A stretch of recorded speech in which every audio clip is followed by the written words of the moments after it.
Okay.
We're going to go ahead and call the Board of Finance meeting to order. The first item on the agenda is electing a president of the Board of Finance. So motion on the table for anyone? Did you want to do it again, Kevin? That's fine. I will nominate Kevin Kaiser. Is there a second? Anyone? Second. Okay, so Discussion? we have a second in discussion. We'll take a roll call vote. Yes or no? Katie Holman? Yes. Beth Foster? Yes. Kevin Kaiser? Yes. Rick Gill? Absent. Brandy Wilson? Yes. Jessica Brennan? Yes. Francis Brumback. Yes. Okay, we need any nominations on the table for Secretary of Board of Finance.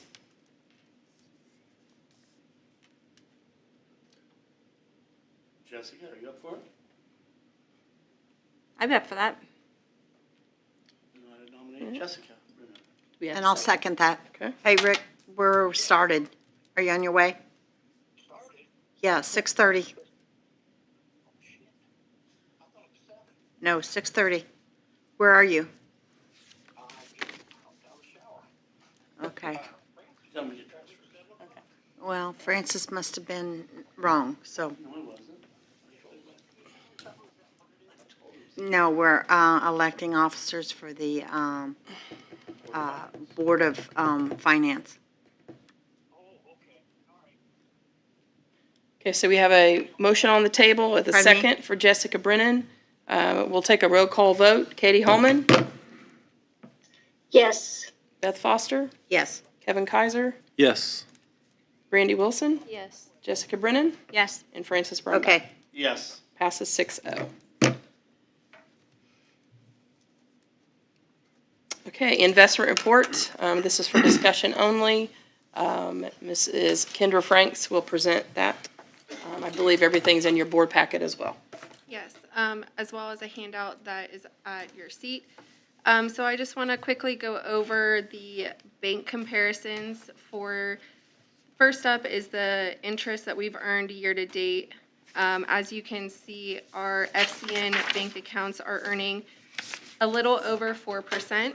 Our Trust Indiana is at a 5.43%. Our First Financial is a 3.6%. And also we have one with them earning a 0.25. In 2021, you can see that we earned interest. Two of these accounts were not open. So we earned a little over $12,000. In 2022, we earned a little over $26,000. And in 2023, we've earned a total of $442,000. The year-to-date, or the end-of-year balance for our accounts have grown due to bond proceeds and interest and financial savings done throughout the corporation. This year-to-date on our CD that was at Bass State Bank, which earned a 3.51%, earned $35,000. And again, we have renewed that, so there is $1 million currently earning a 5% for the next 12 months at Bass State Bank. Is there any questions?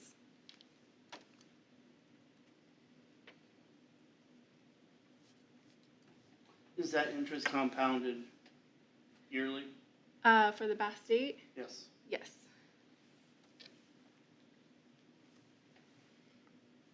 It's just end of the year. I mean, Yes. 3.51 becomes 35.1, right? Yes.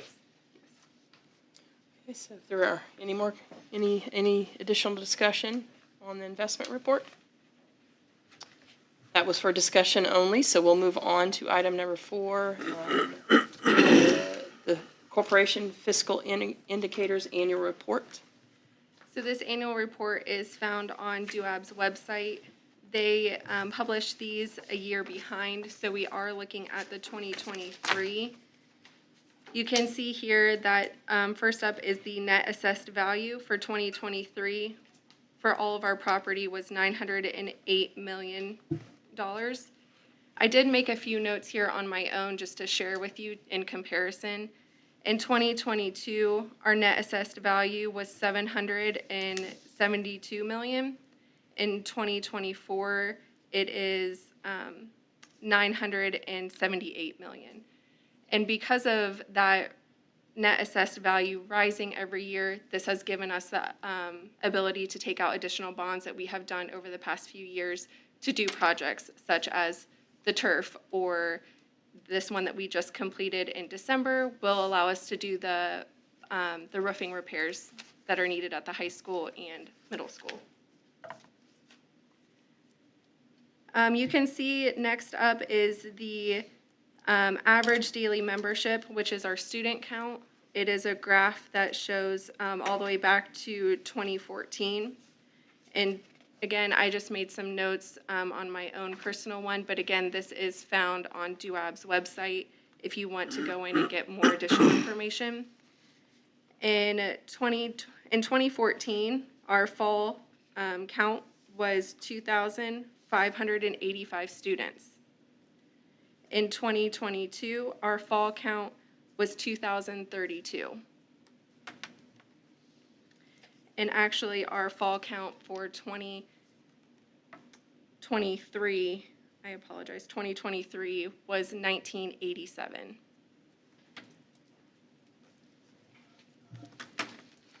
Next up. 1987, did it include the online students? Yes. Yes. The fund balance is, they're on the next sheet, included there.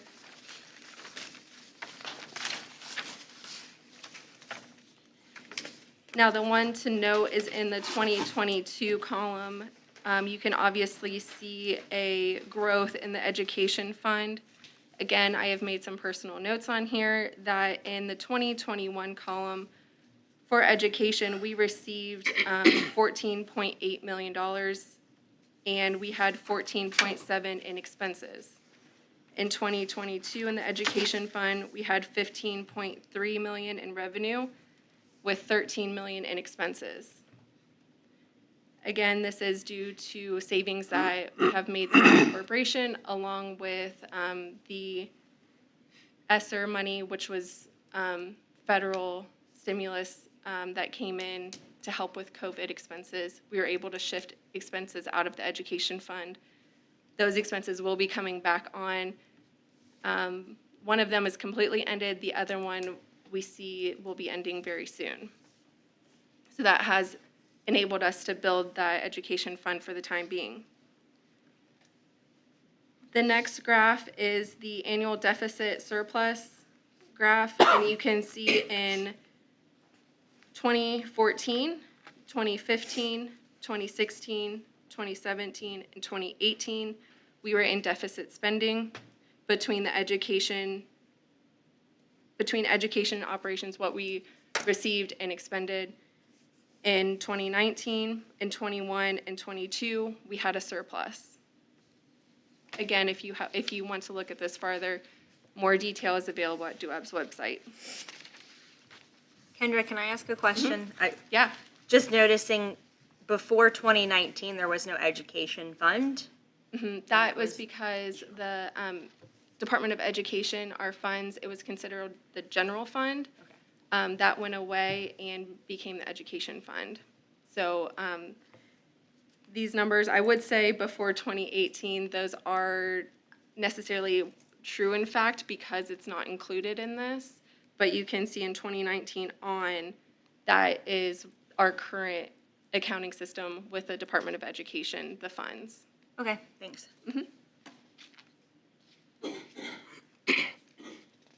On the next sheet, it has the fund balances as percent of expenditures. In 2020, you can see our expenditures were 11.2% of our fund balances. In 2021, it was 15.7%. And in 2022, the fund balance percent of expenditures was 30%. At the bottom, we have revenue by type.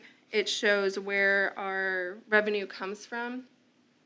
So we receive on a variety of revenue from federal stimulus, that is the ESSER money that we received in 2020 at the very end. And you can see the large amount of it that we received. With that grant, we had to spend it to receive it.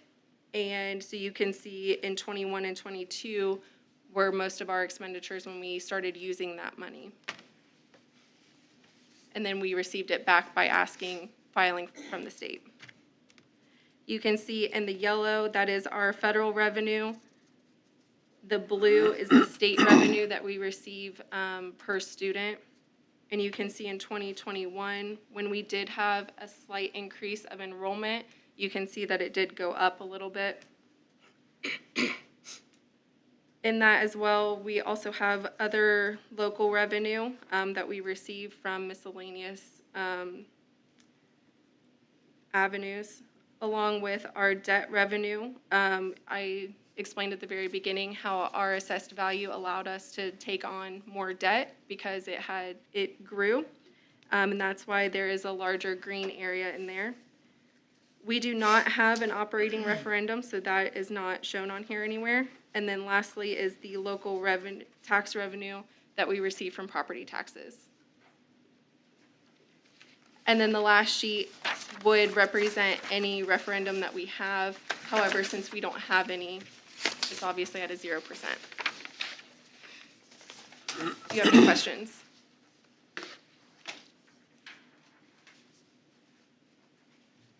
Projecting out to for 2023 and 2024 off of the revenue received from the federal government, that would be discussed. Yes, because our enrollment went down. Okay, and our state revenue Our, would also decrease. our state revenue is from the enrollment that we receive. The federal would be the ESSER.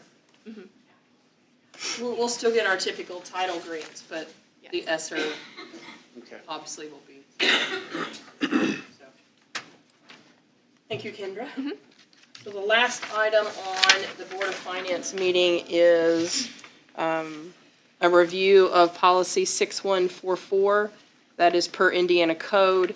At this time, I believe the policy was approved February 6th of 2023. I'm proposing no changes in the current policy. I believe Kendra's doing a fantastic job. I don't see any reason to mess with that. So I don't know if you had a chance to look at that policy.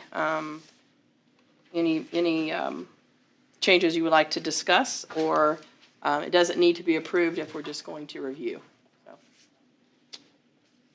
I would like to say that we have one special lady on top of everything. I don't think that if we didn't have her, that we would have gained as much as we have.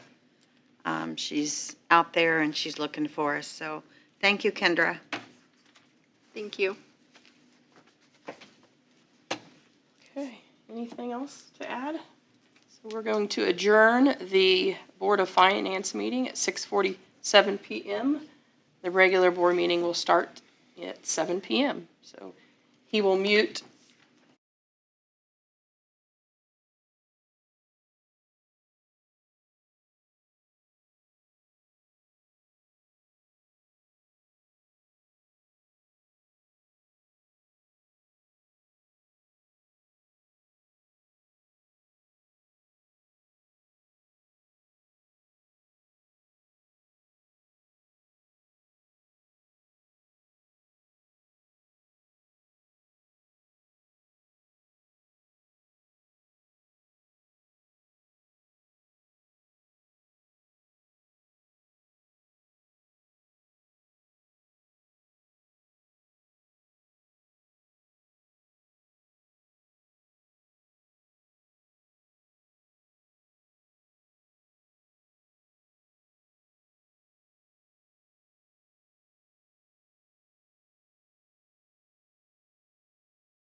As a school corporation's attorney, I'd like to call this first meeting of 2024 to order.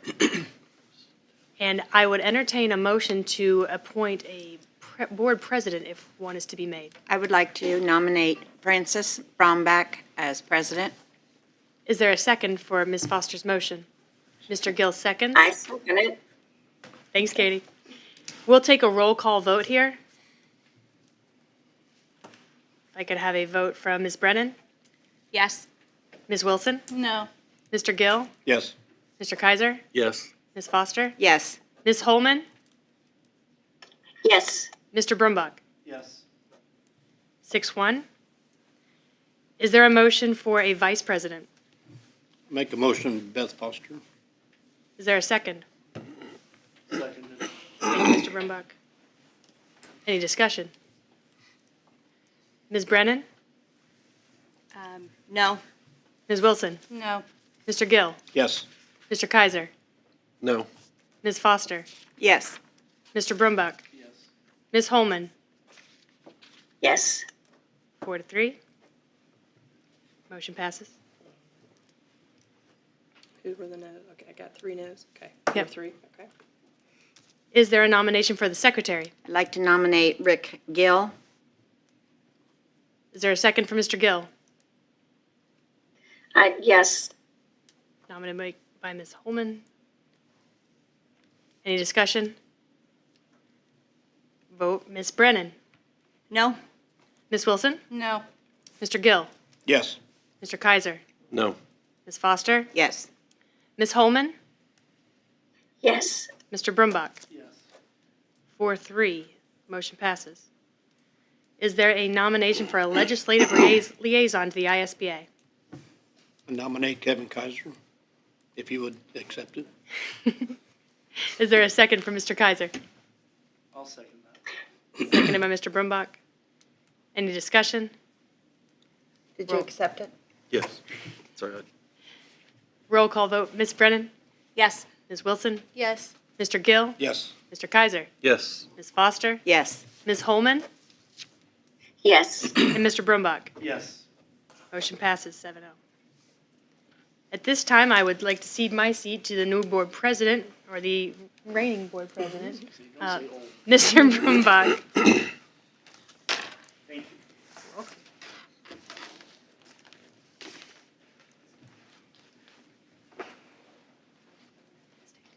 Okay, that's fine.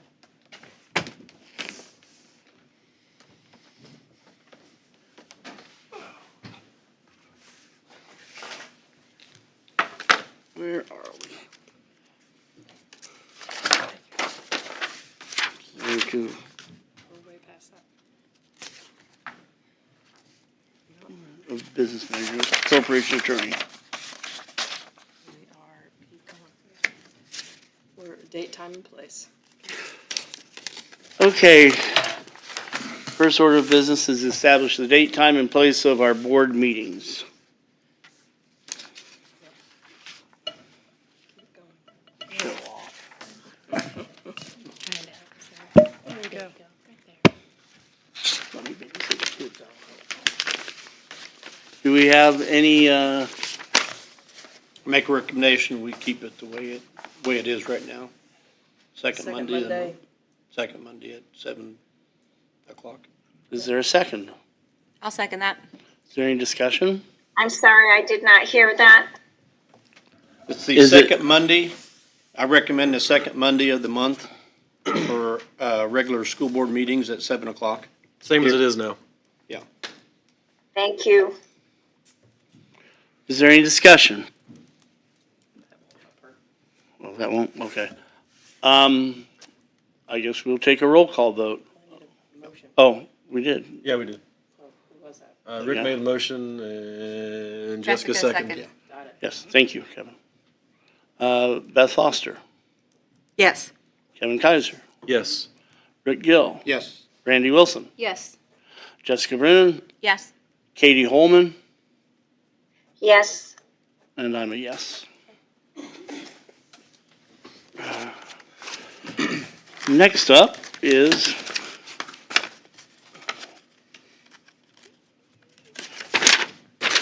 The appointment of the corporation business manager. Yes, I'm recommending Mrs. Kendra Franks continue to serve as our corporation business manager. Is there any discussion?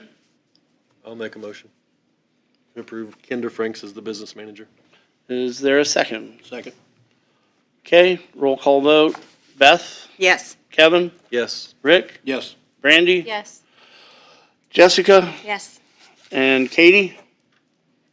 Yes. And I'm a yes, 7-0. The next is the appointment of the corporation attorney. Yes, I'm recommending that the board continue to use the services of Mrs. Amber McMillan Roscoe as the corporation attorney. I'll make a I motion. move.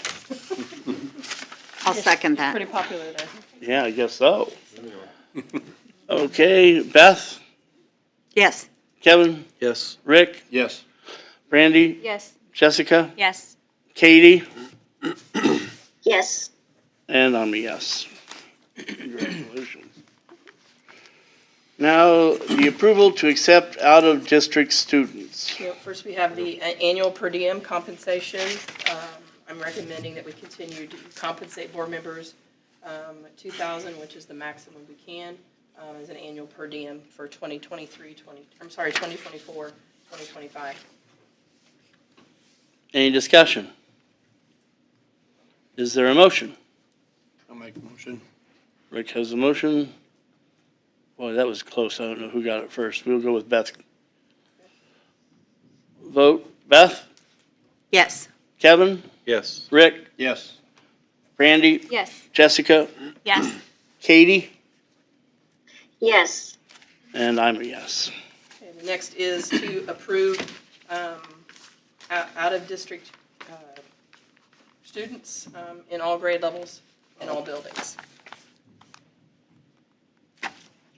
Any discussion? I'll make a motion to accept all students from out of district. I would like to add to that motion that it's under our policy of accepting students. Another, Correct. There is some Indiana code. Right. We have to, yes. right, So is that a second by you, Beth? yes, as long as that's added to that motion. Yes, ma'am. Okay. Beth? Yes. Kevin? Yes. Rick? Yes. Brandy? Yes. Jessica? Yes. Katie? Yes. And I'm a yes.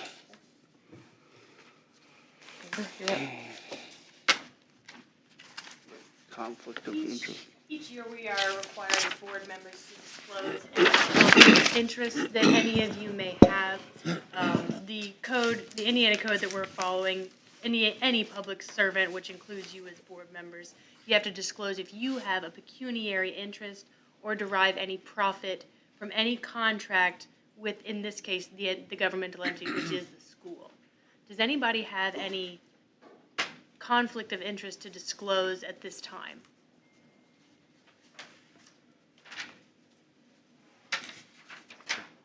Very good. Then we don't need any motions to accept any of these, then, right, Ms. Chavis? Thank you, ma'am. You got it. Now we move on to the regular board meeting of January 2024 of the School Board of Trustees for Franklin County Community Schools. If I could have people stand and recite the Pledge of Allegiance and then have a moment of silence afterwards. I pledge allegiance to the flag of the United States of America and to the republic for which it stands, one nation, under God, indivisible, with liberty and justice for all.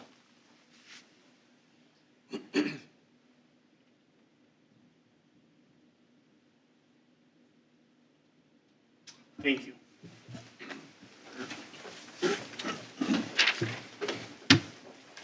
First item is consent agenda items. Is there any discussion? Is there a motion? Make a motion, we accept them. That's seconded. Beth? Yes. Kevin? Yes. Rick? Yes. Randy? Yes. Jessica? Yes. Katie? Yes. And I'm a yes. Next up will be the financial reports. The corporation financial report. The education fund balance as of December 31st, 2023 was $4,987,978.29. A year ago, this balance was $4,229,894.62. The operations fund balance as of December 31st, 2023 was $1,492,580.34. A year ago, this balance was $881,584.50. The investment interest earned year-to-date as of December 31st, 2023 was $442,913.22. This is compared to $25,830.05 a year ago. This is a discussion-only item. Is there any discussion? As people notice, the interest, Kendra found an investment for us that has paid off very well. But again, that's not money we can count on all year, every year, is it? No. So, it looks good, though. Outstanding job, Kendra. Thank you. Any other discussion? Cafeteria report. The cafeteria fund balance as of December 31st, 2023 was $544,444.25. This is compared to $560,816.34 a year ago. I do want to make note that last board meeting, I told you that she had not received a few reimbursements from her federal reimbursement, and she has now. That has been caught up, and it's reflected in this. The latchkey fund balance as of December 31st, 2023 was $15,173.83. This is compared to $6,288.25 a year ago. Any discussion?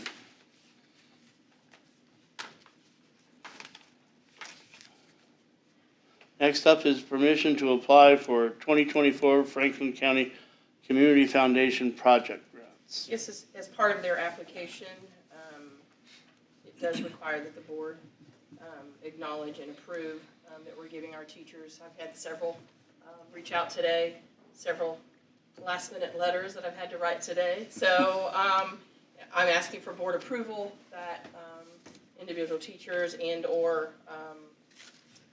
classified staff be able to apply for the Community Foundation grants. Is there a level, is there a top level on this, or do they just go through each grant and look at More it? than likely, it'll be the small project grant, which is a smaller amount of money. Okay. Is there any other discussion? Can we get a motion? I'll make a motion to grant permission to apply for 2024 Franklin County Community Foundation project grants. Is there a second? I'll second it. Was that Randy? Yep. Randy. Okay, sorry, vision bad. Roll call, Beth, Yes. Kevin, Yes. Rick, Yes. Randy, Yes. Jessica, Yes. Katie, Yes. and I'm a yes also. Now we move on to celebrations. Oh, actually, I have one in here. We have One more. Oh. I am asking for permission as our 2020 bond proceeds that we did in 2020 as a reimbursable bond. As that comes to a close, we do have a remaining balance that I would like legally. I would have to, it was reimbursed from expenses made out of the operations fund. I am asking for permission tonight to move those proceeds to the operations fund, then to the rainy day, where it will sit until needed and decided from the board. How much is it? About $3.5 million. And how are we splitting it up between the two? It will all move directly into the operations fund, and then once it sits there, we will move the entire amount to rainy day. Okay. And then if we need, one of our capital projects that we had in our budget back in October was to buy 2 school buses, and this is an example of where we could use that money from.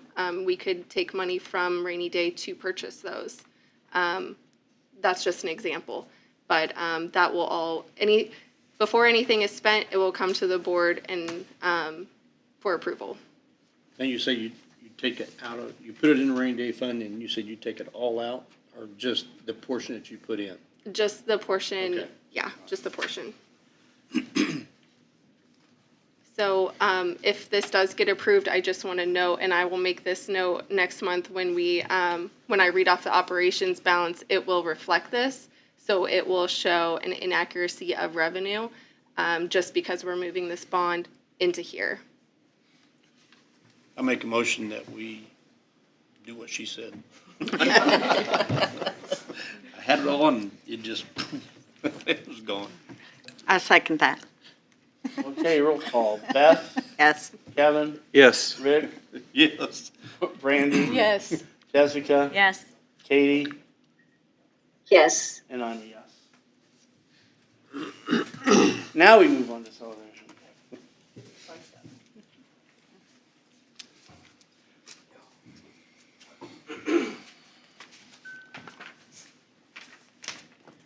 Mr. Herbert?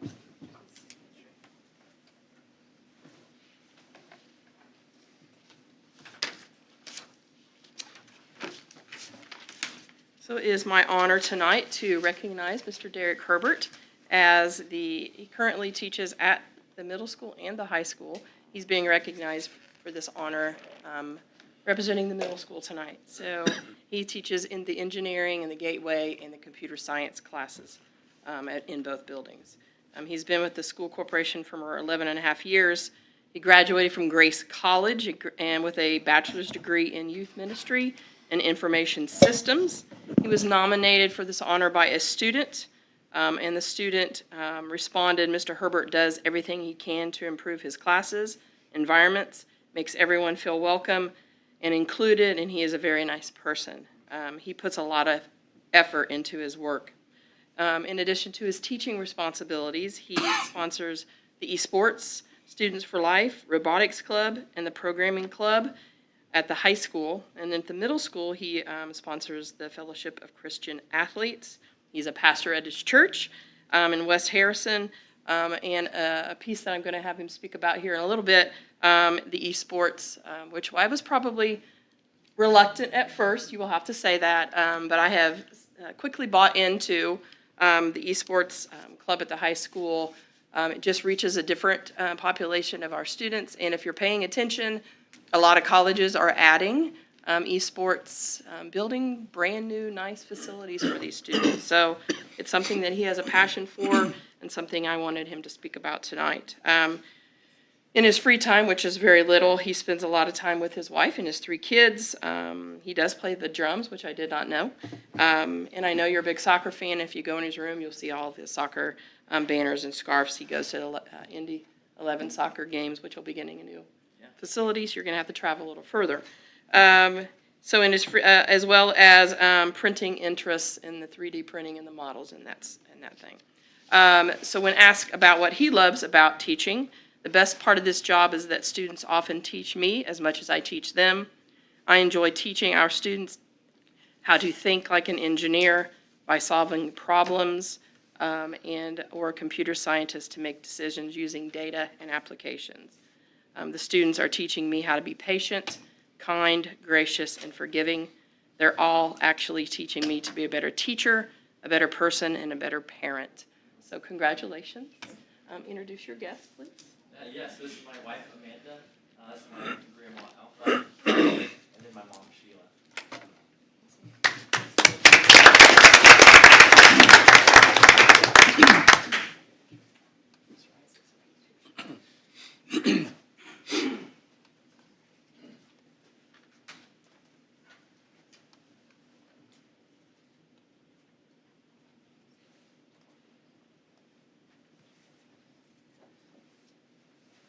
I'm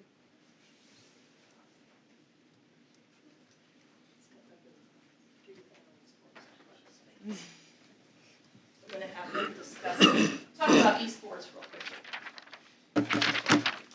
All right, thank you so much, and good evening, everyone. I'm Derek Herbert. I'm not only a teacher, but also I'm coming now as a representative. I'm the esports director at the high school as well. And I just want to present the progress and the achievements of what our students have done this year in our esports program. I want to showcase the positive impact that it's had on our students this year, and also outline some of the goals that we have for our upcoming 2024 season. So what is esports? I know esports is something brand new, and some of you might not know what it is. It's competitive video gaming. Now that kind of sounds a little funny, but this has really become a dynamic platform for students to engage in digital competition, and we're proud to be part of the Indiana High School Esports Network. There are all these high schools around Indiana have come together to compete against one another. Our participation in this event, in this league, spans 6 weeks in the fall. We play 6 weeks in the spring, and then it all culminates in a final in-person event at Ball State University's esports arena. Our esports program currently has 4 gaming PCs available for use for the students. We also have a simulation steering wheel for some of the racing games that we also compete in. Students have to bring in some of their own devices, though, in order to play some of the titles that require 5 people. Some of the titles that we play, we're going 5 versus 5. This year, our teams are competing in a game called Overwatch, Super Smash Brothers, Rocket League, and Minecraft. I know some of that might not make much sense around here, but I guarantee you the students know very, very well what these are. Additionally, we're also participating in weekly chess and Fortnite tournaments. 2 of our students are actually engaged in a weekly iRacing series against 20 other drivers around the state, including some who have competed in an official iRacing series where they have competed against Formula One drivers, NASCAR drivers, and IndyCar drivers. Our current esports roster consists of about 30 students, a little bit more than 30 students. For the spring season, 24 students are actively participating in those sports I just listed earlier. Students from various backgrounds participate in esports, including those in football, in drama, in band, other activities, as well as those who do not typically engage in traditional sports programs or traditional sports. Over the last year and a half, since the esports program rebooted after COVID shut everything down, students have developed their teamwork skills in a digital environment. Students' academic support is being emphasized, where the students have to maintain their grades in order to be on the team. Inclusivity is evident, bridging the gaps between different student groups. Real-life friendships have been formed, contrasting with their typically only online communities. College opportunities and scholarships have opened up as well, with over 200 colleges and universities recognizing esports achievements, offering a total of $16 million in scholarships in the 2020-2021 years. So next Tuesday, our esports spring season actually officially begins. So here are a couple of our goals going into the spring 2024. So for the team titles, combined teams, we had 3 wins last season. It's not a lot. We're a very new group, and we're still learning a lot of the games, right? So our goal this year, for this next 6 weeks, is to get 5 wins total as a team. So I'm hoping to increase that. For our Rocket League team, I'm hoping that we achieve our first win. It was always amazing when the group got their first win. They went nuts. It was so fantastic to see the teamwork. For our solo titles in iRacing, we're hoping for no disqualifications this time around, and to secure a top 10 finish. Now, like I said, some of these kids are racing with Formula One drivers. These are hard people to compete with. In Fortnite, we want to attain 3 top 10 finishes. That's the goal this semester. And then chess, we've not had a chess team yet, so our goal is to begin that journey and see where we end up. So I want to thank you for your attention. Our esports program continues to evolve, providing students with valuable experiences, skill development, and exciting opportunities. We look forward to another successful season here in the spring of 2024. Thank you.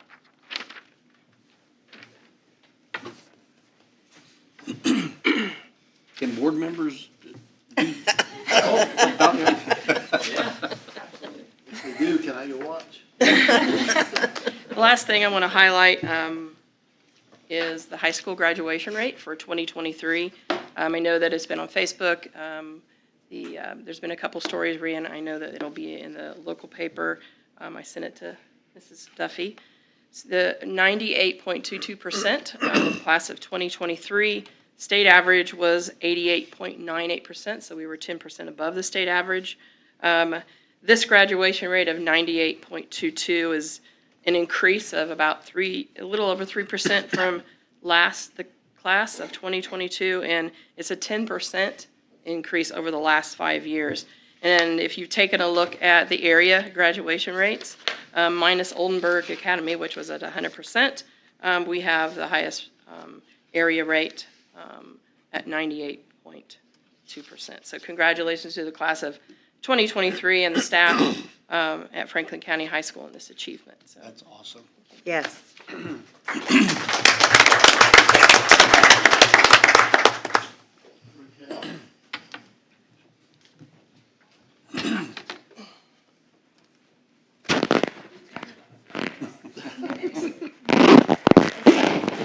Mrs. Raquel Young has been selected as January Support Staff of the Month.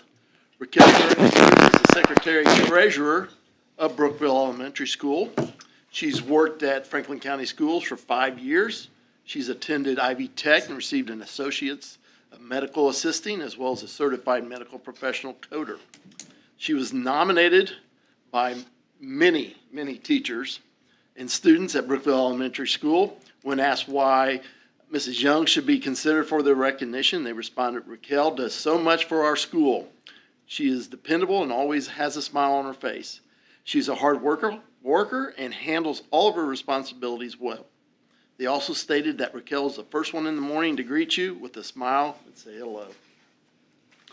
When asked what makes Raquel stand out from her colleagues, they responded, "She has a lot of responsibilities here at school. She is an excellent secretary. She is always kind no matter the stress she is under." A teacher also stated Raquel has 3 boys of her own, and despite all the responsibilities of her personal life, she is always here with a smile on her face. She handles stress well, and as a special ed teacher, I can depend on her to get IEPs and notify me of new students. She communicates well with staff and always keeps us up to date on any changes. Outside of work, she's involved with the 12th Man Club and 4-H and likes to spend time with her family boating and watching her boys play sports and participate in 4-H. When asked what the best part of her job is, Raquel stated, "I love building relationships with the students during their time at BES and getting to know their personalities individually.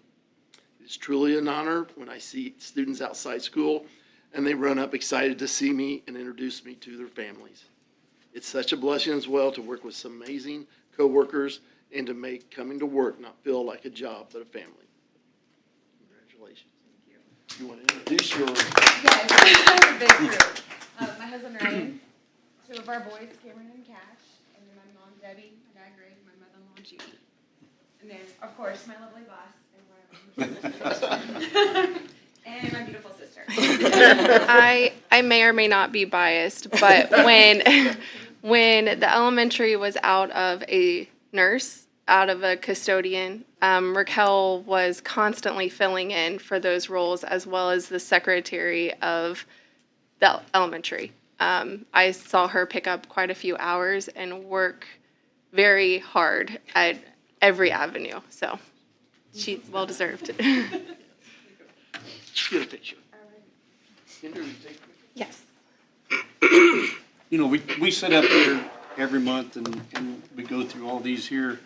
And as a corporation, we are so lucky to have people like, you know, that get nominated and the ones that doesn't get nominated. We're just so lucky to have them in our corporation. I was going to tell you, Keith does not bite. You could scoot closer. She was wiping tears. Sandra, do you want to? Thank you. At this point, anyone who would like to leave the meeting may, as we continue on with the rest of the business. You're more than welcome to exit the boardroom at this time. Herbert, you dropped your thing down. Next up, the statements from the public. None, correct? Correct. And then we have statements from employees, which we have none. And now is the superintendent's report. Got nothing there. Old business. So old business, last board meeting, we discussed board policy 142.3, school board vacancy. I did send two changes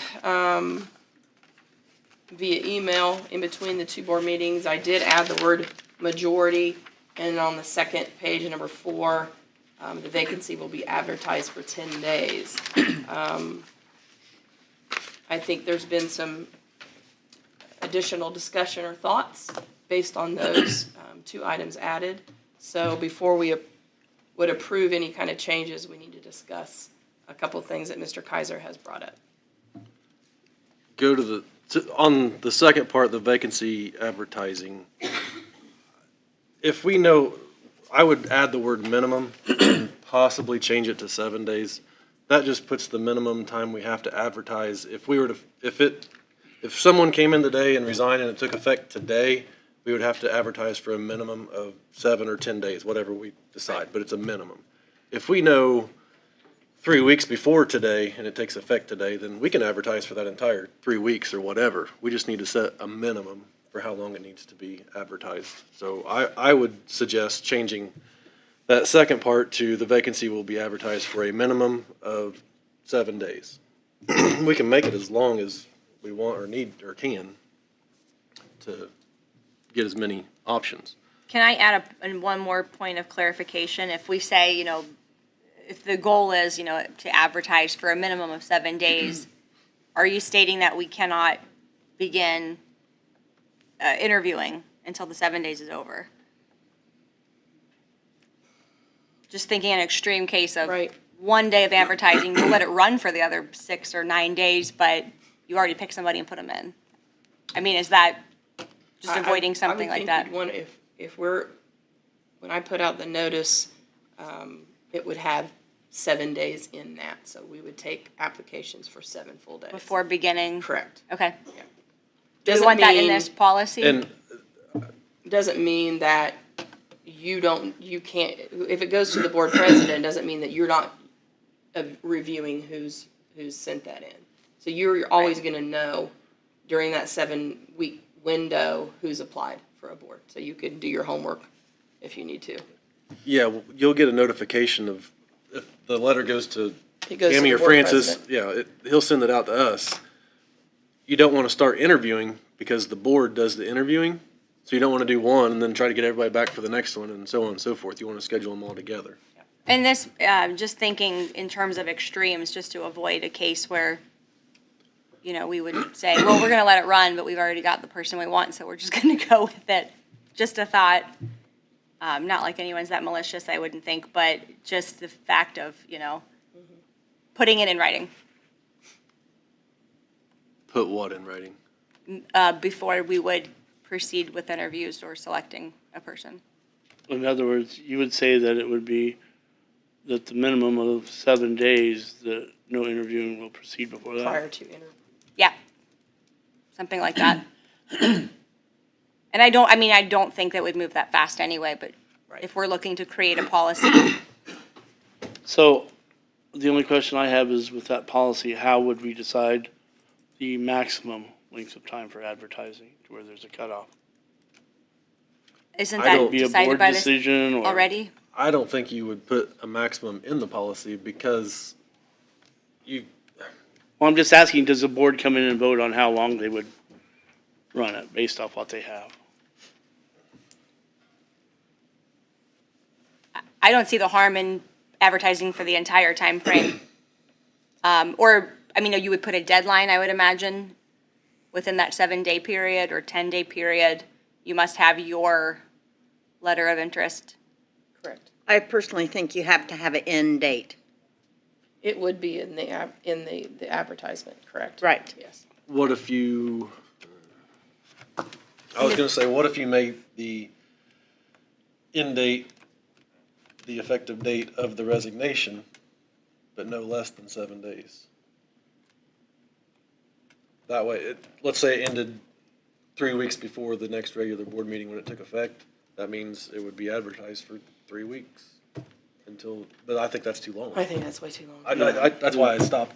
Francis, Before I are said it. you getting at something else by the No, maximum time? I'm just curious for the applicants to apply, with a sense of urgency, I Okay. guess, for lack of a better Yeah. word, but it also gives us a cutoff date to where you can review applicants. Okay. I Yeah. think most things that you apply for or you want, there has to be like a bid deadline. There has to be no, we're not going to accept any more applications after this date. The end of the scholarship is at this date. Otherwise, I think we maybe could have it string out forever. You could say minimum of No, 7 and maximum 30 of days. 10. Yeah, There. if you set a Yeah. minimum of 7 and a maximum of however many days within that time or allotment of days, you can Not pick that a many date. days anyways. Yeah, I You have to think have you an may end want to date. have it as, 7 and based on 14? board decision. I mean, because different people have different ideas. I think that makes sense to put those deadlines, like a must advertise for a minimum of 7 days before interviewing, must close the window to indicate your interest by, 14 days? 14 days. I mean, just to put some guardrails on it, so you don't have a last minute candidate coming in saying, you didn't give me my fair shake. Or you don't have the other extreme of doing it too quickly and not letting enough others come forward. I think if you do 14 and we don't know until the day of a board meeting and we accept it, you just took 2 weeks of the 30 days. Exactly. So I would stick with 10 Okay. on a maximum. I agree with that. If it would happen at the last minute, for whatever catastrophic reason that may be, typically we would know before, but But the maximum would be if we know ahead of time. The minimum would be if we know the day of. That's where we set the 7. You wouldn't use the 14 if somebody walked in today and resigned and it was effective today and we approved it, we'd it's go gonna be the minimum of 7. We'd Yeah. go the 7, yeah. I guess this all depends on the timing of Right. when. If we know 2 or 3 weeks ahead of the effective date, then we can use the maximum if we want. Which is going to be what? 10, I'm fine with 14. 10. And the other area that we highlighted was number 1, filled by a majority of the remaining board members. I think that was discussed last board meeting. Is that still the case that we want to leave that word? I would say to take it out because we are on a time crunch with this particular policy. We know it's not always the easiest thing to get everyone here last minute for a non-regular meeting. If only 5 people can show up, then a 3-2 vote would be a majority of the members that are there. I don't think we should put that limitation on ourselves. If only 4 people can show up, then it's a majority of the 4.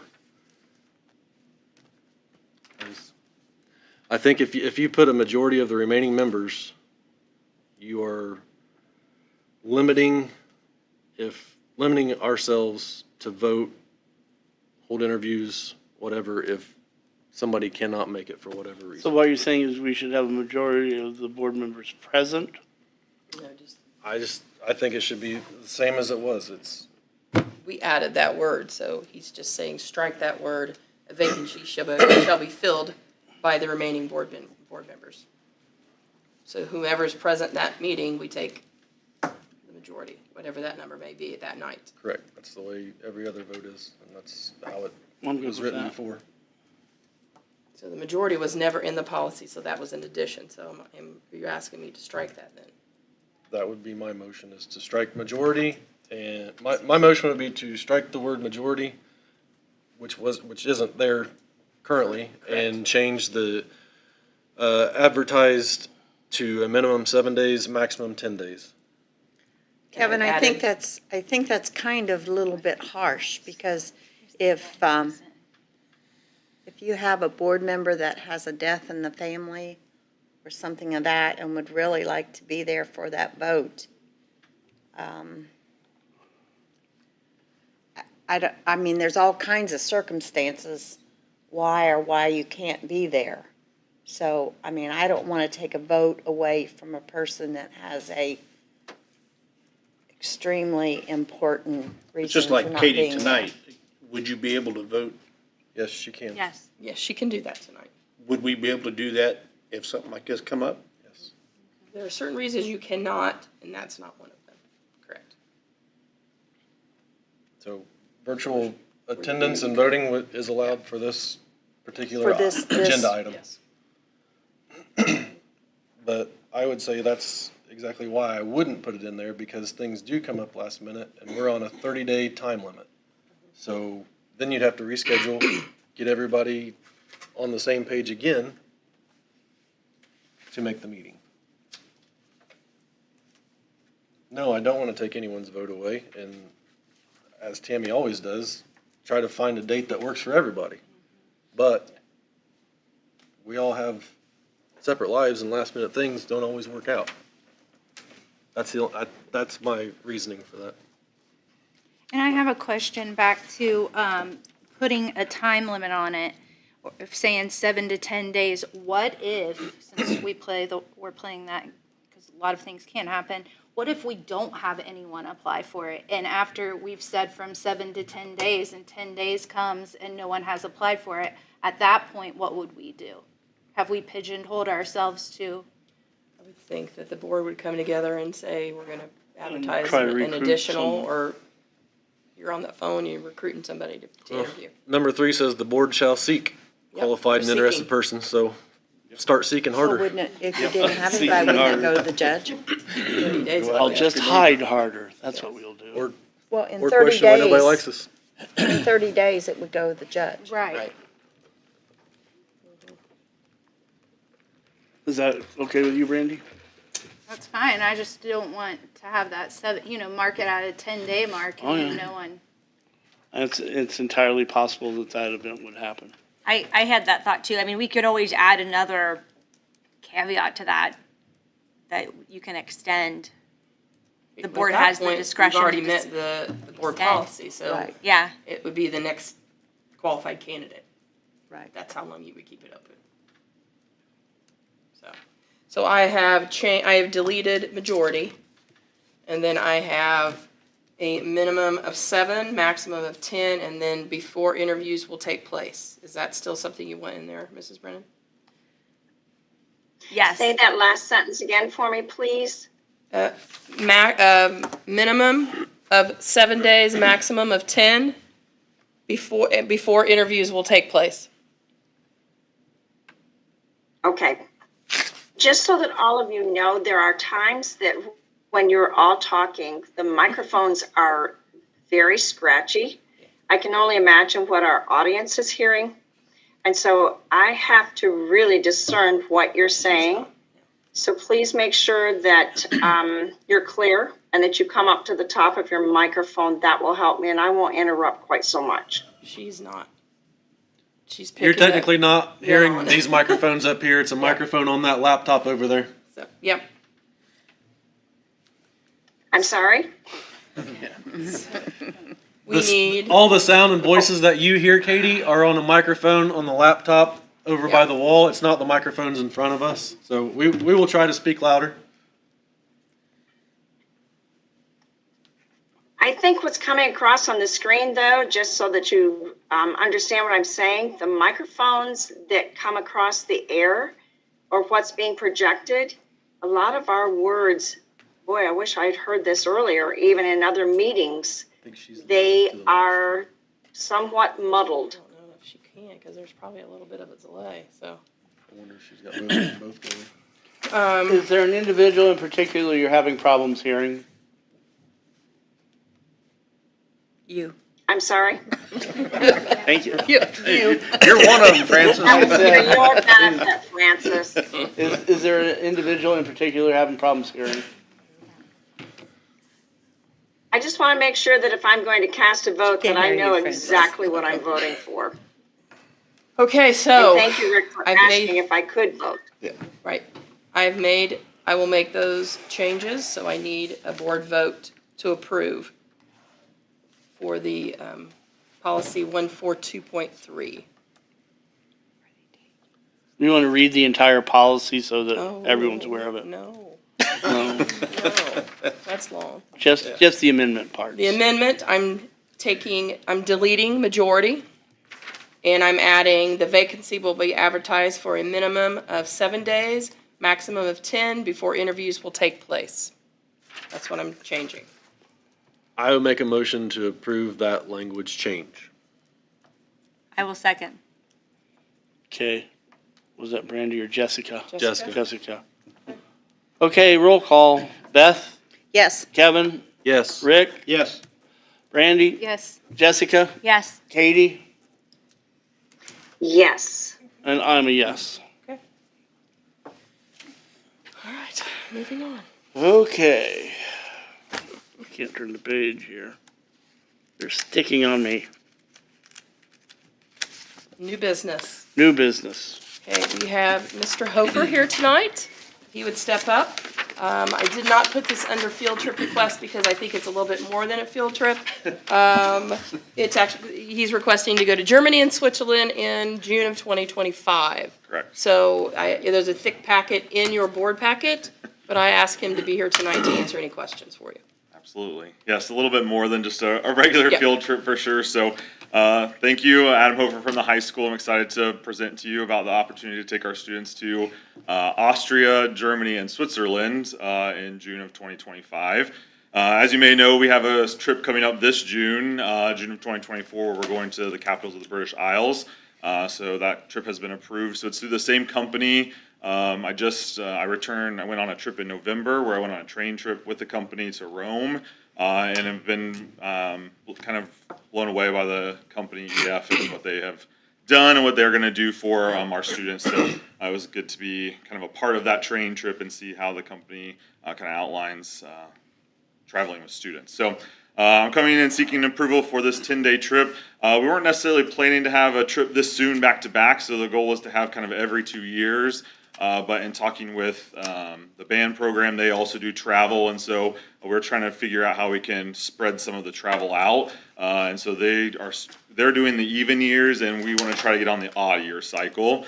So that required us to jump into 2025. So that way, students at the high school will have at least 2 opportunities through their high school career to go on an international trip. And so thinking about where we might go for our next trip, the first trip I wanted to go to an English-speaking country just to kind of help students acclimate to what international travel might be like. But I just kept feeling this draw to Germany. I don't know if it's because of local heritage and my own heritage coming from Germany, but I'm really excited about this trip and possibility of going to Austria, Germany, and Switzerland for 10 days. So I'm open to any questions if you have any questions about the trip. Yeah. I've been to all 3 of them, and man, is it gonna be fun.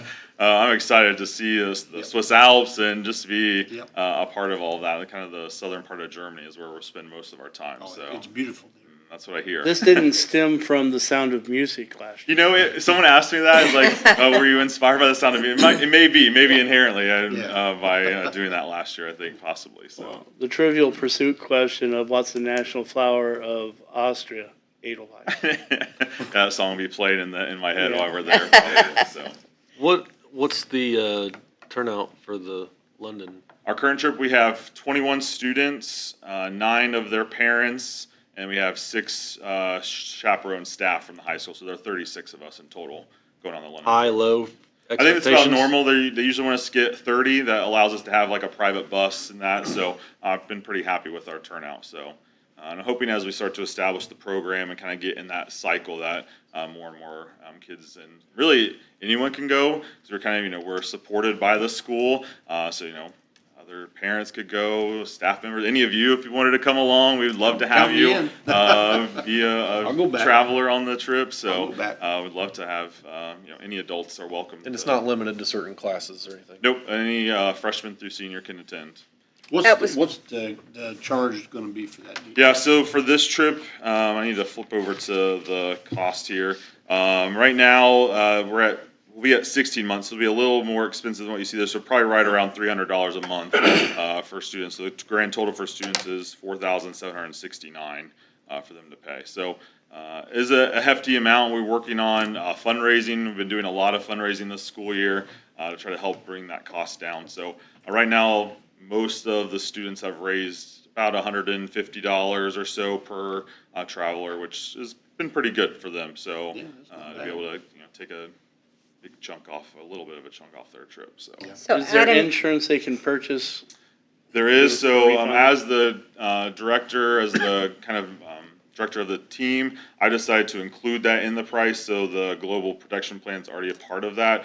They can opt for additional travel insurance, and then the company has a $50 million insurance policy as well that kind of covers the trip. So, yeah, so Adam, I think you said yours was open to anyone in the high school. Yes. Is the band open just to the band? it is, Kids, yes. But we know that there are some kids who maybe wanted to go on both trips, and it could be cost prohibitive because I think they're going spring, this Okay. spring break, and then we're going in June. I don't know if we have any who are overlapping in Okay. our two trips. So we just didn't want there to be that cost prohibitive if kids wanted to go on both. How many days? 10 days. 10 days. 10 days. And Yeah. Adam, No, sorry, go ahead. do you have any kids that really want to go, but there's no way that they can raise that money? Or, I mean, I'm just trying to tell you that there's organizations in town that if you have that situation. I mean, I'm sure there are some. When we set up things for this, our first trip, I reached out to Shelley at the foundation to try to figure out how we can maybe start creating a fund or something.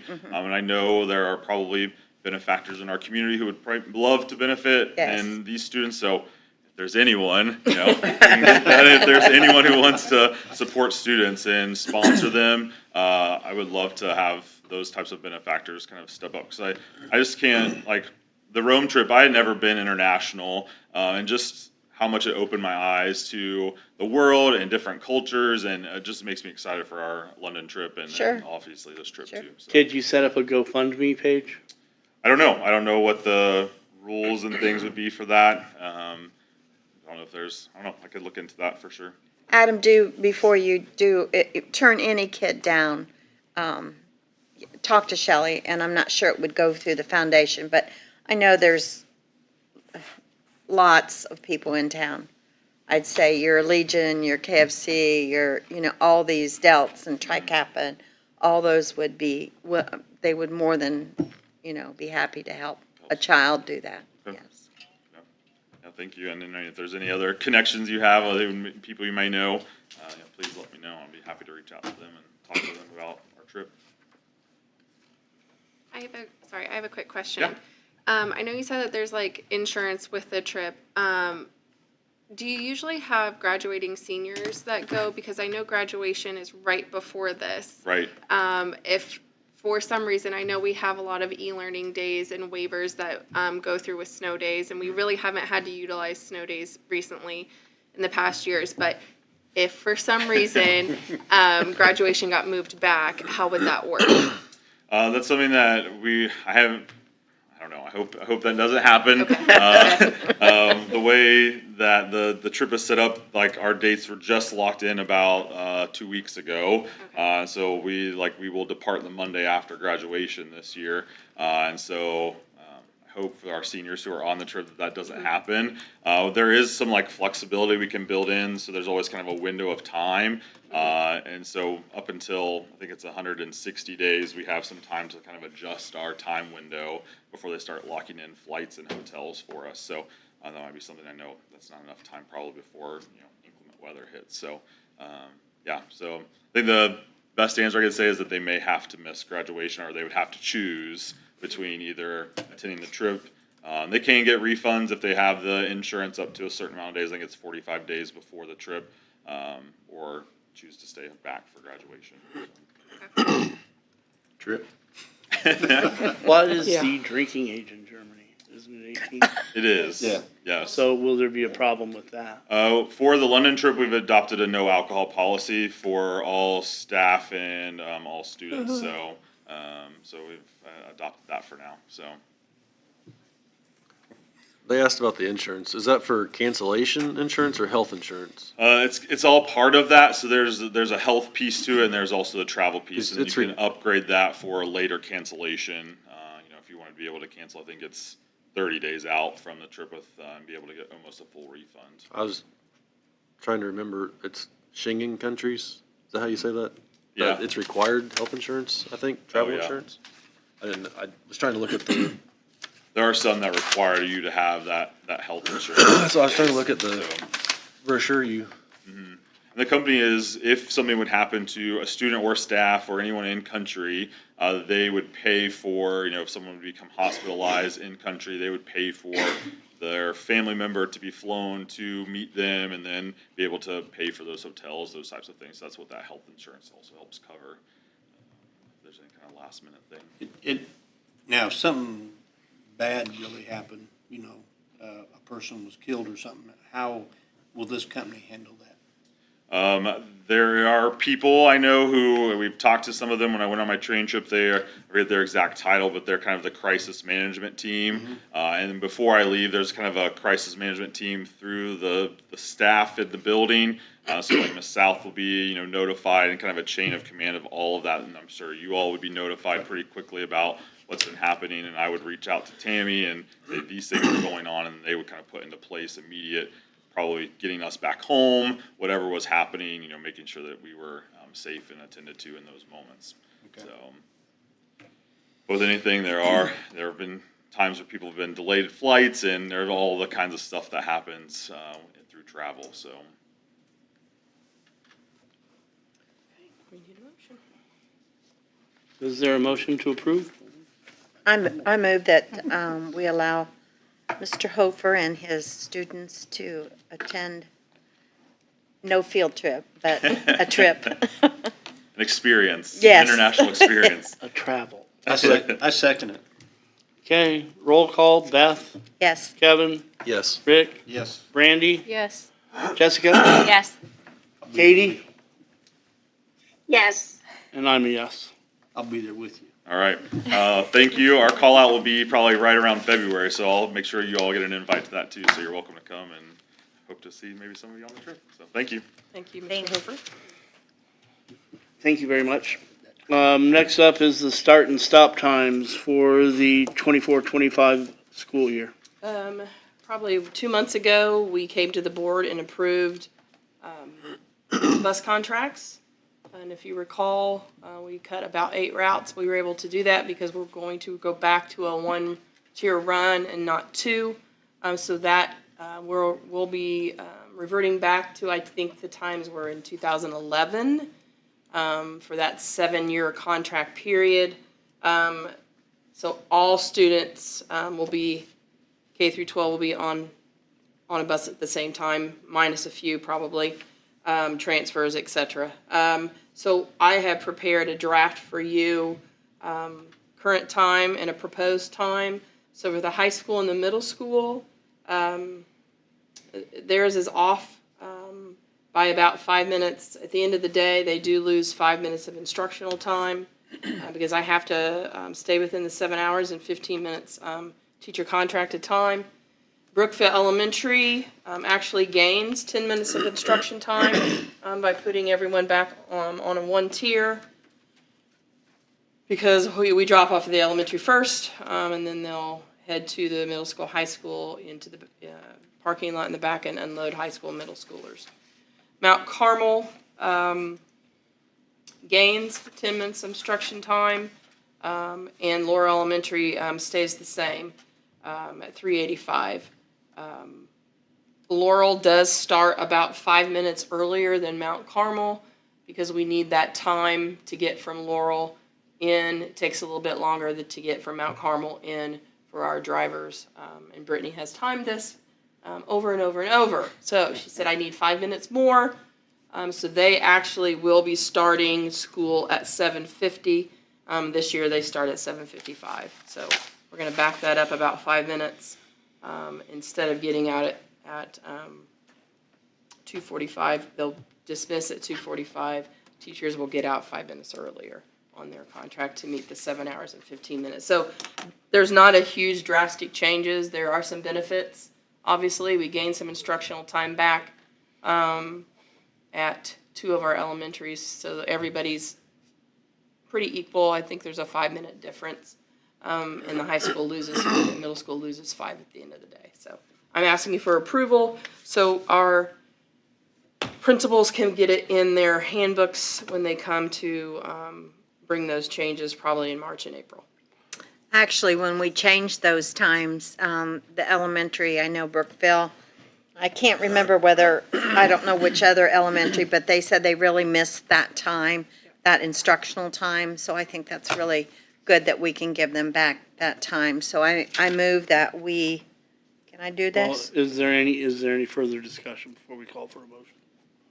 Because I know a lot of the reason for this also was the fact that older siblings were having problems watching their younger siblings. Right, Because they were on and different buses, and this solves that problem. it does. I don't, at this time, have any indication that I will eliminate latchkey after school.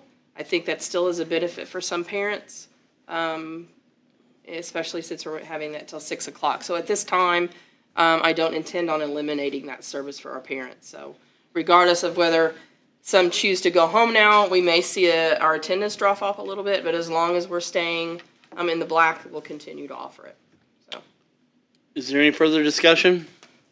I'll just point out, it sounds like you had said, small couple of minutes, really, but it's really driven from bus changes that It we're is. saving a lot of money Correct. on, right? Yes. Yeah, just to point that out, that's the real change, I think, that we're seeing. And everybody's back on the bus together. Yeah. Instead of 2. Right. Yeah.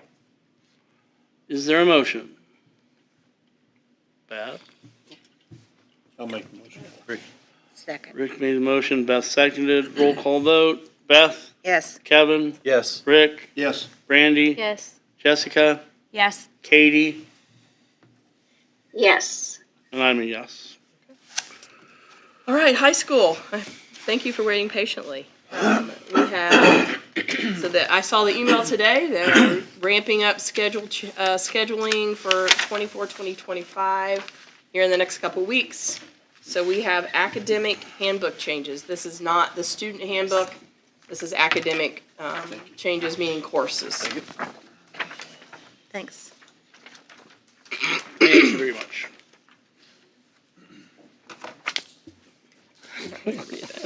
Just listen. All right, so right now, the biggest thing is to do with the pathways. So we have 8 different pathway categories in the next level programs of study. Of those 8 categories, adding all these courses, we'll have now a total of 14 different pathway options for students. The first one is agriculture. We have greenhouse and soils production, food science, forestry, wildlife management, crop management.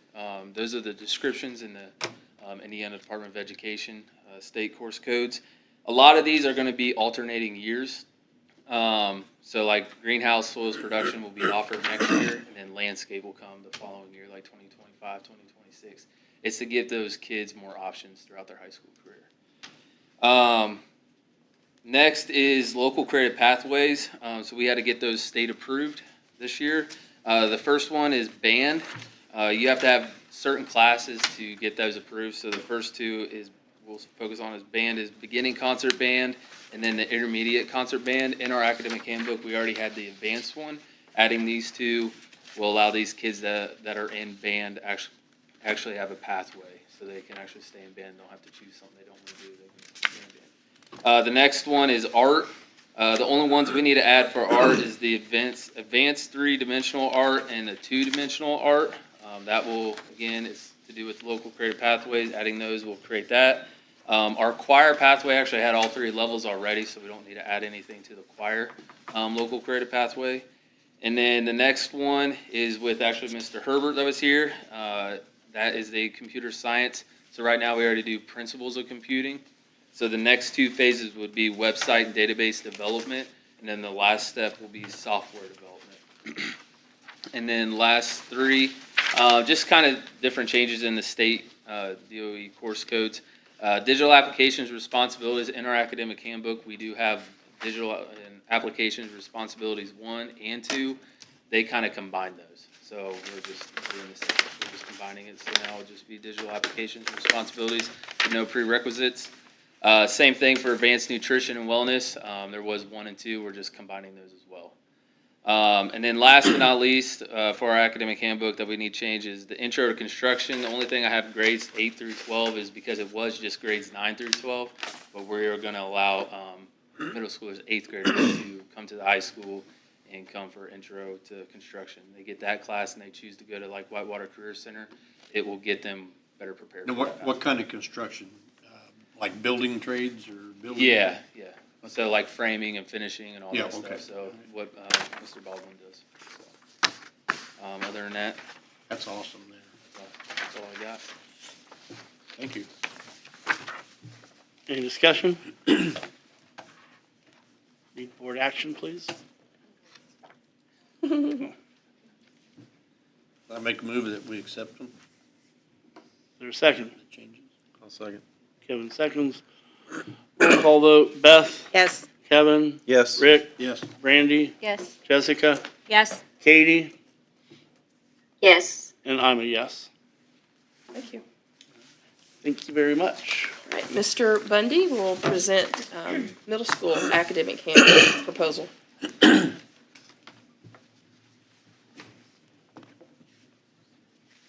have copies? Yes, it's in the board packet, yes. I don't have it. It's just my computer didn't work very well. Thank you.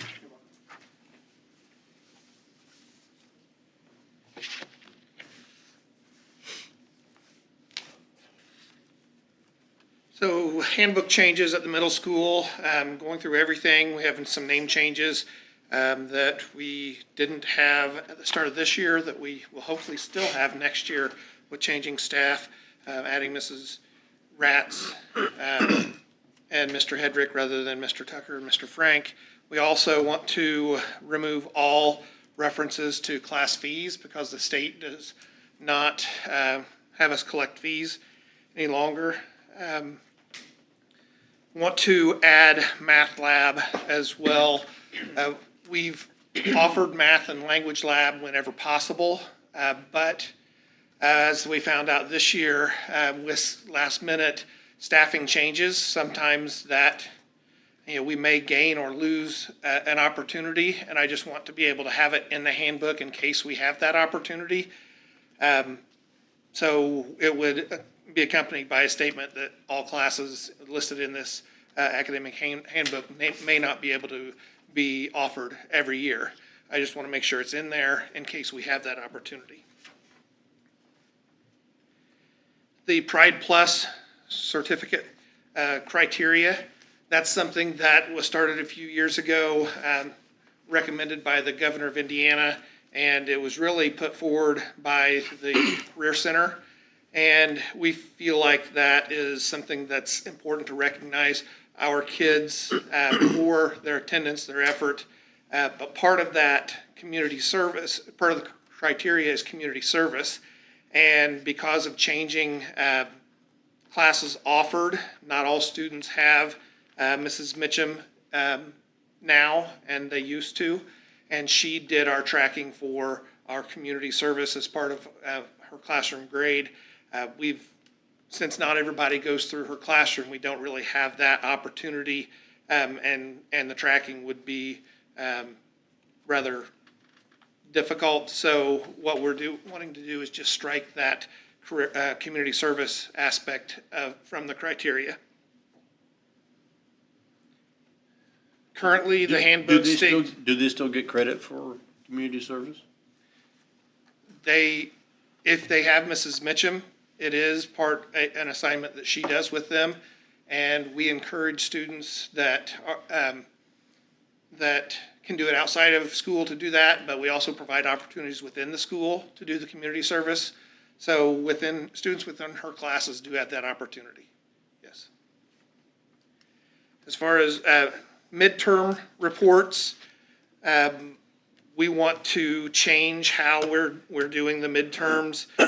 Currently, the handbook states that students with Fs, D-, Ds, D+, have to have a hard copy signed and returned by a parent. That is rather cumbersome to make a middle school student not only take something home, but get it signed and returned. Since we are moving towards emailed report cards, emailed progress reports, we would like to strike that from the handbook.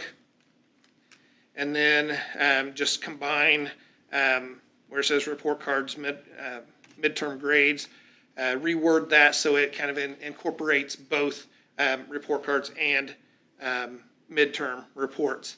Since all students have their report cards and midterms emailed to parents, we will not do the report cards, hard copy of report cards sent home. We'll just do the email. However, if there's a parent that does not have an email account, then we will provide a hard copy to them at their request. Can I ask a question? Just with removing that signing and coming back, that parent acknowledgement, is there another way that you know that the parent is getting that information, or are we just assuming they're opening the email, basically? Well, I would say we weren't very successful in making sure that the parent got it in the first place, even with the sign and return, because it was so difficult to do. So with this, no, we are providing it to them. This is their opportunity. They also have access to grades through PowerSchool. So we feel like we're offering this opportunity to the parents. And it was such a struggle with the hard copies that we feel like that this is the best path. So you feel like this is probably just more successful to get it in front of the parent at all? Probably, I mean, is. Right. Okay. Thank you. And there was a punitive piece to it that Right. I didn't like anyway, so Right. that's the positive So piece to the that. consequences of not returning it was a problem. And again, it was difficult to get them to return it. So that was part of the issue. Removal of statement about prerequisites for advanced math, the high school advanced math classes. So we copied the state course, and it did say required prerequisites, none. That's not actually accurate when you look at middle school students taking high school classes.